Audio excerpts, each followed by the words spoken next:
Bailey and Claire crept through the cold night air, their breath fogging as they reached the overgrown forest border beyond the town. They moved together, their flashlights darting between ancient trunks, the only sounds their hushed voices and the crunch of leaves. Tension simmered between them, mixed with nervous excitement. They would heard stories for years about the abandoned church somewhere behind the hill, about the secret beneath its floorboards, and the rumors of a darkness that had never left. But what really gnawed at Bailey was not just the church. It was the feeling of running from home, the bitter arguments with Dad, and the worry that she and Claire might never make it back. Starting up the hill, adrenaline rising, Bailey and Claire teased each other to keep the fear at bay.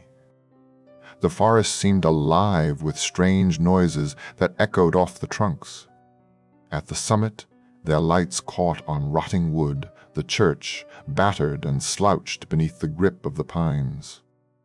Inside, dust hung undisturbed in beams of lamplight leaking through broken windows. The pews were snapped, the altar warped by time and moisture, and everything felt heavy, like the building itself was holding its breath. When Bailey revealed the concrete slab in the closet and the iron ladder beneath, something in the air shifted, a deep unease settling as they decided to go down. They descended the ladder, the rungs trembling beneath them.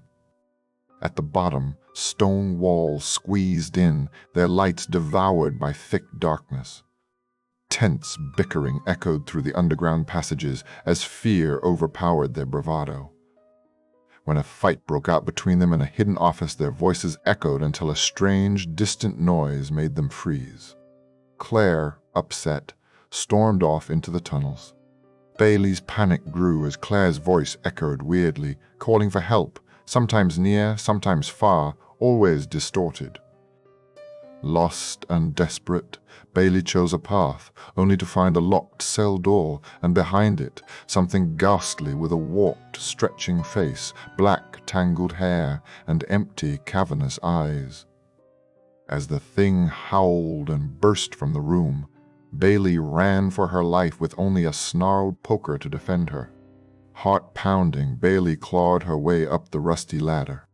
Whatever she would let out scrambled furiously behind her. The screeching echoes smashed against her skull as panic drove her upwards.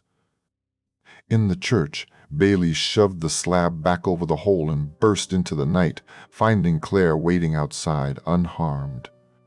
Bailey broke down in sobs, clinging to her friend for comfort she could barely comprehend.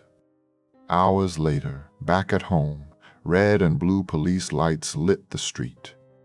Bailey, unwashed and shaking, collapsed into her parents' arms, unable to say what she would really seen below. After that night, she never spoke to Claire again. But deep down, long after the bruises faded and the world moved on, Bailey still dreamed of the thing beneath the church, waiting, hungry and patient.